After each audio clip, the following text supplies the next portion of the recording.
Les amis, ne jamais confondre les traditions aux sectes. Vous savez, les amis, je vais vous dire, quand vous entendez parler des sectes, des groupes de personnes et autres, ce sont des personnes qu'on est éveillées. Quand on éveille une personne, on ouvre automatiquement son œil.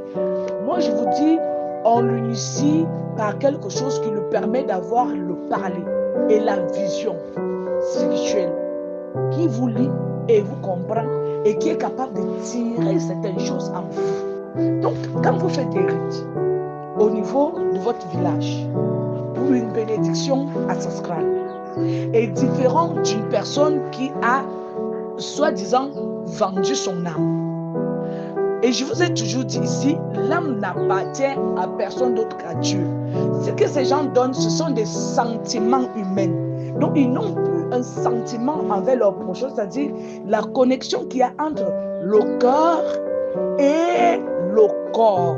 C'est ça qui nous permet de vivre. C'est ça qu'on appelle le sentiment et ça on appelle l'esprit.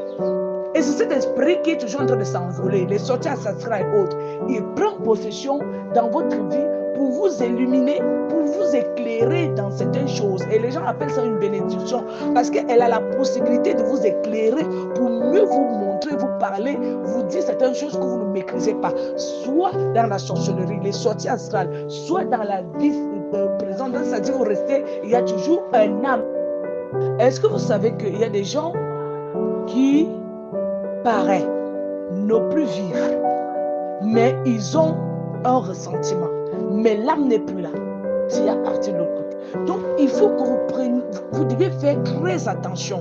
Le monde que vous voyez ici, il y a beaucoup de choses que j'aimerais vous expliquer, mais je n'aime pas entrer dans les profondeurs des choses pour que les gens ne puissent pas comprendre l'essentiel, ce qui est important pour qu'ils puissent changer leur comportement, leur mentalité et leur façon de croire, d'être des vrais chrétiens. Ils vont s'intéresser aux choses bizarres qui ne vont pas les apporter ce qui est bon, les amis.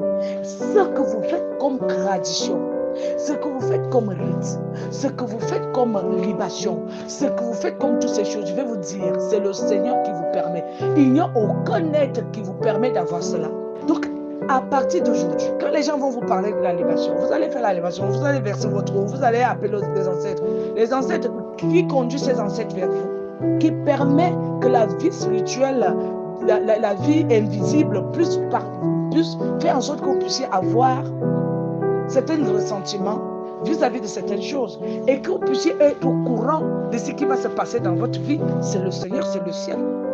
Le monde invisible est lié au monde visible. Et ce monde visible a besoin de nos esprits. Et ce sont ces esprits-là qu'on appelle le ressentiment. Ce que nous ressentons qui permet à ce que nous puissions vivre et qui permet à ce que notre cœur bat et que nous puissions ressentir que nous sommes des personnes bien.